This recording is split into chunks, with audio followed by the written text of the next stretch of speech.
Um, the first question that I have for both of you to think about is, what are the biggest challenges that you guys faced in trying to drive innovation in your organization? Challenges in terms of funding or support from partners or even getting started. What are the challenges people like you who are doing a really good job face in terms of making innovation real? So why don't we start with you, Lorena, and then we'll come to John. Okay, thank you, Hitendra. Our biggest challenge wasn't technology or wasn't funding, it was culture.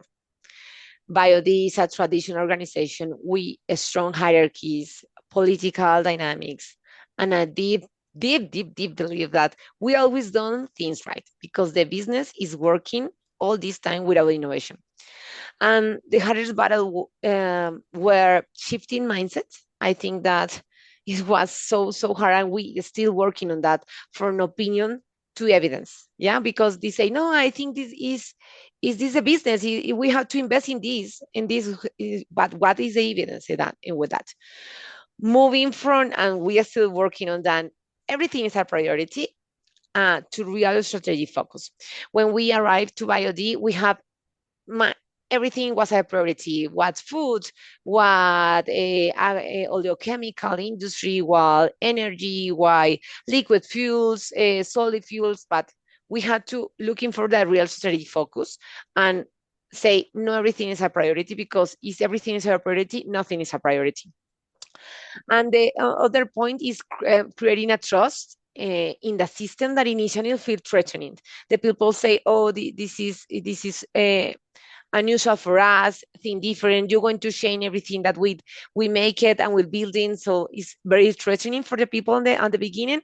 And balancing the urgency of the core business because the core business we have people that the only job to have to fix what the core business need, but we have the patience, they build the patience needed for the new businesses because we can get the money right now, like the core businesses.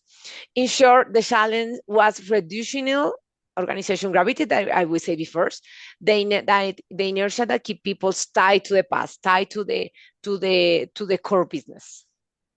No, very good. So it comes down to why should we change? What's wrong with what we're doing? We're doing quite well in the old way, and why become uncomfortable is one part of this thing. Tradition and success, tradition and success, right? Yeah. Uh, John, for you, what were the challenges that you saw for driving innovation? So for us, we did have a few challenges getting this innovation towards the finish line. Obviously, a lot of no precedent in ADNOC operations or waters for unmanned vessels or completely autonomous systems operating in the field without any support. Um, Cultural and organizational shift internally and for our clients. It's basically teaching everyone how to sort of adapt and start working with unmanned systems. And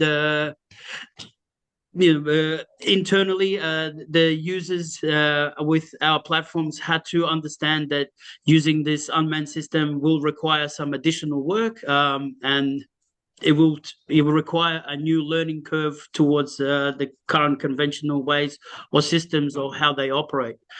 Also, technical complexity.